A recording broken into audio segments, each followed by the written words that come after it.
ತಾರೀಕು BDCC ಬ್ಯಾಂಕಿನ ಚುನಾವಣೆ ನಡೀತಾ ಇದೆ.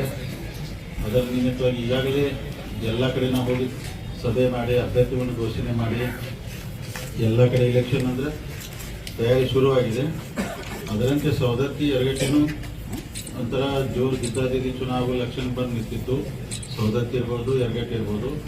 ಇದನ್ನೆಲ್ಲ ಗಮನದಲ್ಲಿ ಇಟ್ಕೊಂಡ್ರೆ ಜಿಲ್ಲಾ ಎಲ್ಲ ಮುಖಂಡರು ಉಸ್ತುವಾರಿ ಸಚಿವ ಸನ್ಮಾನ್ಯ ಜಾರಕಿಹೊಳಿ ಇರ್ಬೋದು ರೀ, ಪ್ರಭಾಕರ್ ಕೋರೆ ಸಾಕರ್, ಅನ್ನಸಬ್ ಜಲ್ಲೆ, ರಮೇಶ್ ಜಾರಕಿಹೊಳಿ ಎಲ್ಲರೂ ಚರ್ಚೆ ಮಾಡಿ ಸೊ ಈಗ ಈ ಸಾರ್ವಜನಿಕ ಚುನಾವಣೆ ಪಾರ್ಟಿ ಸಿಂಬಾಲ್ ಮೇಲೆ ಆಯಿತು ಆ ಮಾತಾಡಿದೆ. ಆದರೆ ಕೋಆಪರೇಟಿವ್ ಚುನಾವಣೆ ಏನಾರ ಆತಂದ್ರೆ ಅದ್ರ ಎಫೆಕ್ಟ್ ನೇರವಾಗಿ ರೈತರಿಗೆ ಆಗ್ತೈತೆ. ಅಂದ್ರೆ ಈಗ ಒಂದು 40 ಸೊಸೈಟಿ ಇರ್ತಾವ್ರಿ, ಒಂದು 30 ಒಬ್ಬರಿಗೆ ಇರ್ತಾವೆ, 10 ಮತ್ತೊಬ್ಬರಿಗೆ ಇರ್ತಾವೆ. ಇದ್ದಾದಿದ್ದಿ ಚುನಾವಣೆ ಆತಂದ್ರೆ ನೇರವಾಗಿ ರೈತರಿಗೆ ಎಫೆಕ್ಟ್ ಆಗ್ತೈತಿ. ಆ ಥರ ಆಗೋದು ಬೇಡ. ಯಾಕಂದ್ರೆ ಸರ್ಕಾರ ಚುನಾವಣೆಯಲ್ಲಿ ರಾಜಕೀಯ ಮಾಡೋದು ಬೇಡ.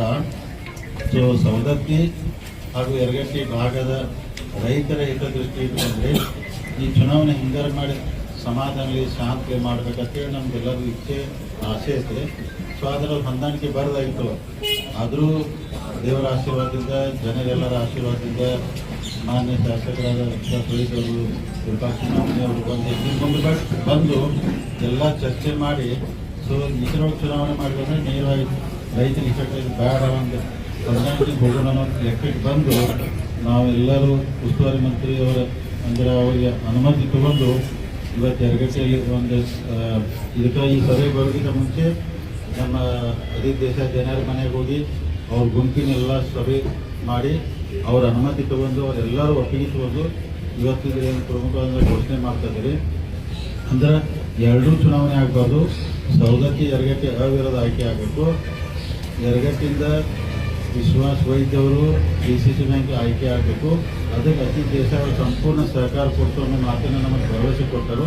ಅದಕ್ಕೆ ನಾವೆಲ್ಲರೂ ಕೂಡಿ ಅವಿರೋಧ ಆಯ್ಕೆ ಮಾಡಲಿಕ್ಕೆ ಮಾನ್ಯ ಶಾಸಕರನ್ನ ಯರಗಟ್ಟಿ ಭಾಗದಿಂದ, ಇನ್ನು ಸವದತ್ತಿ ಭಾಗದಿಂದ ಸೊ ನಮ್ಮ ವಿಪಕ್ಷ ಮಾನ್ಯವ್ರಿಗೆ ಅವರಿಗೆಲ್ಲ ಅಲ್ಲಿದ್ದಂಥ ನಮ್ಮ ವೈದ್ಯರು ಅವರೆಲ್ಲ ಸಹಕಾರ ಮಾಡಿ ಸೊ ಅವರು ಪ್ರಭುನವರು ಅವರೆಲ್ಲರೂ ಸೇರಿ ಸಹಕಾರ ಕೊಟ್ಟು ವಿರೂಪಾಕ್ಷ ಮಾಮಿಯವರಿಗೆ ಸವದತ್ತಿಯಿಂದ ಅವಿರೋಧ ಆಯ್ಕೆ ಮಾಡೋದು. ಸೊ ಇಲ್ಲಿದ ವೈದ್ಯವರಿಗೆ ಮಾಡಿ DCC ಬ್ಯಾಂಕ್ ಸಮಾಧಾನಲಿ ಶಾಂತಿ ಇಲೆಕ್ಷನ್ ಆಗಬೇಕು. ಮುಂದಿನ ದಿನಮಾನದಲ್ಲಿ ಎರಡೂ ಭಾಗದ ರೈತರಿಗೆ ಈ ಬ್ಯಾಂಕಿನ ಆಡಳಿತ ಮಂಡಳಿ ಸದಸ್ಯರು ಇಲೆಕ್ಟ್ ಆಗಿ ಹೋದ ನಂತರ ಬ್ಯಾಂಕ್ ಮುಖಾಂತರ ಹಿಂದೇನೆಲ್ಲ ನಮ್ಮ ಹಿಂದಿನ ದಿವಂಗತ ಆನಂದ್ ಮಾಮಿಯವ್ರಿಗೆ ಕೆಲಸ ಮಾಡಿದ್ರು ಅವ್ರಿಗೆ ಹೆಚ್ಚು ಕೆಲಸ ಇವರೆಲ್ಲ ಇಬ್ಬರು ನಿರ್ದೇಶಕ ಮಾಡಿ ರೈತರಿಗೆ ಒಳ್ಳೆ ಕೆಲಸ ಮಾಡ್ಬೇಕಂತ ನಮ್ಗೆ ಇಚ್ಛೆ ಇದೆ. ಇದನ್ನೆಲ್ಲ ಗಮನದಲ್ಲಿ ಇಟ್ಕೊಂಡು ಅವಿರೋಧ ಆಯ್ಕೆ ಮಾಡ್ತಾ ಇದ್ವಿ. ಮತ್ತು ಸವದತ್ತಿ ಯರಗಟ್ಟಿ ತಾಲೂಕಿನ ಎಲ್ಲ ಪಕ್ಷದ ಮುಖಂಡರು, ಎಲ್ಲ ಪಾರ್ಟಿ ಪಕ್ಷದ ಮುಖಂಡರು ತಮ್ಮ ಮಾಧ್ಯಮ ಸ್ನೇಹಿತರ ಮುಖಾಂತರ ವಿನಂತಿ ಮಾಡ್ಕೊತೀನಿ. ಈ ಥರ ನಾವೊಂದು ನಿರ್ಣಯ ತಗೋತಾ ಇದ್ವಿ, ಅದಕ್ಕೆಲ್ಲ ಸಂಪೂರ್ಣ ಎಲ್ಲರೂ ಸಹಕಾರ ಕೊಡಬೇಕಂತೇಳಿ ತಮ್ಮ ಮುಖಾಂತರ ವಿನಂತಿ ಮಾಡಿಕೊಂಡು ಎರಡೂ ಅಂದರೆ ಸವದತ್ತಿ ಯರಗಟ್ಟಿ ಅವಿರೋಧ ಆಯ್ಕೆ ಆಗಿತ್ತು ಅಂತಂದ್ರೆ ಬ್ಯಾಂಕಿಗೂ ಒಳ್ಳೇದಾಗ್ತೈತಿ, ತಾಲೂಕಿಗೂ ಒಳ್ಳೇದಾಗ್ತೈತಿ ಅಂತ ಇದೆಲ್ಲ. ಯಾಕಂದ್ರೆ ಈ ಎರಡೂ ಸೀಟ್ ಗಮನ ಇಟ್ಟಿರೋದು ನಾ ಈಗಾಗಲೇ ಮಾಧ್ಯಮದ ಮುಖಾಂತರ ಸಾಕಷ್ಟು ಹೇಳಿದ್ದೀನಿ. ನಾವೆಲ್ಲರೂ ಜನರ ಆಶೀರ್ವಾದದಿಂದ, ದೇವರ ಆಶೀರ್ವಾದ ಈ ಸಲ 16ರಲ್ಲಿ 12 ಸೀಟ್ ನಾವು ಗೆಲ್ತೀವಿ. ಮತ್ತು 12 ಸೀಟ್ ಗೆದ್ದ ನಂತರ ನಾವು ಖಂಡಿತವಾಗಿ ಅಧ್ಯಕ್ಷ ಉಪಾಧ್ಯಕ್ಷ ನಮ್ದ ಗುಂಪಿನವ್ರು ಮಾಡ್ಕೋತೀವಿ. ಅದರಿಂದ ಮುಂದಿನ ದಿನಮಾನದಲ್ಲಿ ಈಗ 6,500 ಕೋಟಿ ಬ್ಯಾಂಕ್ ಇರೋದನ್ನ ಎಲ್ಲರೂ, ಯಾಕಂದ್ರೆ ನೀವು ಗೊತ್ತಿದ್ದಂಗೆ ಸುಮಾರು 100 ವರ್ಷ ನಮ್ಮ ಬ್ಯಾಂಕ್ ಆಯ್ತು. ಈಗ ಶತಮಾನೋತ್ಸವ ಆಚರಣೆ ಸಂದರ್ಭದಲ್ಲಿ ನಾವು ನೋಡಿ ಈಗ ನಾವು ಎಲ್ಲ ಕೂಡಿ 6,500 ಕೋಟಿ ಅಂದರೆ ಡಿಪಾಸಿಟ್ ತೆಗೆದ್ರಿ. ಸಾಲ 3,400 ಕೋಟಿ 0% ಕೊಟ್ಟಿದ್ವಿ. ಮುಂದಿನ ದಿನಮಾನದಲ್ಲಿ ಇದೇ ಬ್ಯಾಂಕು 10,000 ಕೋಟಿಗೆ 5 ವರ್ಷ ಡಿಪಾಸಿಟ್ ಹೋಗ್ಬೇಕು. ರೈತರಿಗೆ ಇನ್ನೂ ಹೆಚ್ಚಿನ ಸಾಲ ಬರೀ, ಯಾಕಂದ್ರೆ 0% ಸಾಲ ರೈತರಿಗೆ ಭಾಳ ಅನುಕೂಲ ಆಗ್ತೈತಿ. ಇಂಥ ಒಳ್ಳೆ ಸ್ಕೀಮ್ ಎಲ್ಲ ಮುಂದಿಟ್ಕೊಂಡು ಎಷ್ಟು ಸಾಧ್ಯ ಆಗ್ತೈತೆ ಬೆಳಗಾವಿ ಜಿಲ್ಲೆಯಲ್ಲಿ ಎಲ್ಲ ಸೀಟ್ ಅವಿರೋಧ ಆಯ್ಕೆ ಮಾಡೋಕ್ಕೆ ಪ್ರಯತ್ನ ಮಾಡ್ತೀವಿ. ಅನಿವಾರ್ಯ ಬಂದಲ್ಲಿ ಚುನಾವಣೆ ಮಾಡ್ತೀವಿ.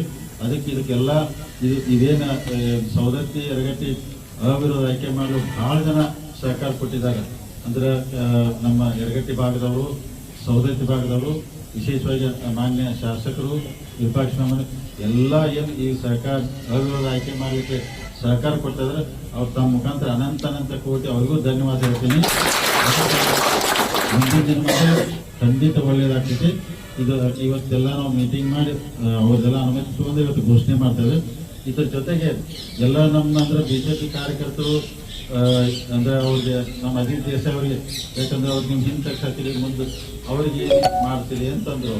ಅದಕ್ಕೆ ನಾವು ಹೇಳಿದ್ವಿ, ನೀವು ಇದನ್ನು ಹಿಂದೆ ತಪ್ಪನ್ನು ಸಹಕಾರ ಮಾಡಬೇಕು. ಮತ್ತು ಅವ್ರಿಗೆ ಯಾಕಂದ್ರೆ ಹೇಳಿದ್ದಾರೆ, ಯಾಕಂದ್ರೆ ಬೆಳಗಾವಿ ಹಾಲು ಒಕ್ಕೂಟದಲ್ಲಿ 2 ಆಡಳಿತ ಮಂಡಳಿ ಸದಸ್ಯರು ಇರ್ತಾರೆ. ಅಂದರೆ ನಾನು ಡೈರೆಕ್ಟ್ ಇರ್ತಾರೆ. ಅಂದ್ರೆ ಅದನ್ನೊಂದು ನನ್ನ ಕ್ಷೇತ್ರಕ್ಕೆ ತಗೋತಾ ಇದ್ದೀನಿ, ಅರ್ಬನ್ ಮತಕ್ಷೇತ್ರಕ್ಕೆ. ಇನ್ನೊಂದಂದ್ರೆ ಅದನ್ನು ನನಗೂ ಕ್ಷತ್ರಿಯ ಸಮಾಜಕ್ಕೆ ಒಂದು ಪ್ರತಿನಿಧಿ ಕೊಟ್ಟಂಗೆ ಆಗ್ತೈತಿ.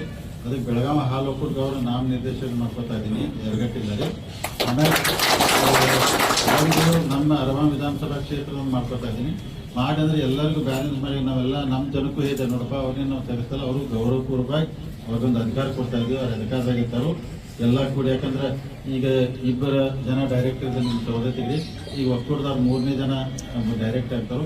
ಎಲ್ಲ ಕೂಡ ರೈತರಿಗೆ ಒಳ್ಳೆ ಕೆಲಸ ಮಾಡಲಿ ಅಂತೇಳಿ ಅದಕ್ಕೆ ತಮಗೆಲ್ಲ ಮಾಧ್ಯಮದವ್ರು ಹೇಳಿ ನಾನು, ಯಾಕಂದ್ರೆ ಅದು ಕೆಲವೊಂದು ವಿಚಾರ ಇಲ್ಲೇ ಹೇಳ್ತಂತೇಳಿ ಅದಕ್ಕೆ ಅವರೆಲ್ಲ ಇದ್ದಂಥ ಸೊಸೈಟಿ ಸದಸ್ಯರು ಅವರೆಲ್ಲ ರಿಕ್ವೆಸ್ಟ್ ಮಾಡ್ಕೊಂಡ್ರು. ಅಂದ್ರೆ ಮಾನ್ಯ ಶಾಸಕರ ಭಾಗದ ಡೈರೆಕ್ಟ್ ಆದ ನಂತರ ನಮ್ಮ ಸೊಸೈಟಿ ನಮಗೆ ಪತ್ರಿಕೆ ಏನೂ ತೊಂದರೆ ಆಗದ ಮಾನ್ಯ ಶಾಸಕರು ಒಪ್ಕೊಂಡಾರ. ಅಂದ್ರೆ ನಾವು ಯಾವ ಸೊಸೈಟಿಗೂ ನಾವು ತೊಂದರೆ ಮಾಡಲ್ಲ.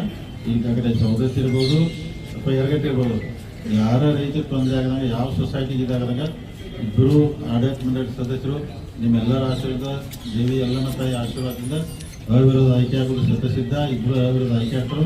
ಅದಕ್ಕೆ ಎಲ್ಲರೂ ಸಹಕಾರ ಕೊಡಬೇಕು. ಮುಂದಿನ ದಿನದಾಗ ನಾವೆಲ್ಲರೂ ಕೂಡ ಪ್ರಾಮಾಣಿಕವಾಗಿ ಈ 2 ತಾಲೂಕಿಗೆ ಇನ್ನೂ ಎಷ್ಟು ಕೆಲಸ ಮಾಡೋಕ್ಕಾಗಿ ಶಕ್ತಿ ಮೇಲೆ ಕೆಲಸ ಮಾಡೋದಕ್ಕೆ ತಮ್ಮಲ್ಲಿ ಈ ವಿಷಯಕ್ಕೆ ತಮ್ಮ ಗಮನ ಮುಖಾಂತರ 2 ತಾಲೂಕಿನ ಜನರಿಗೆ ತರಬೇಕಾಯಿತು ತಂದಿದ್ದು. ಇದು ಮತ್ತೆ ತಮ್ಮ ಏನಾದ್ರು ಪ್ರಶ್ನೆ ಇದ್ದರೆ ಕೇಳ್ಬೋದು.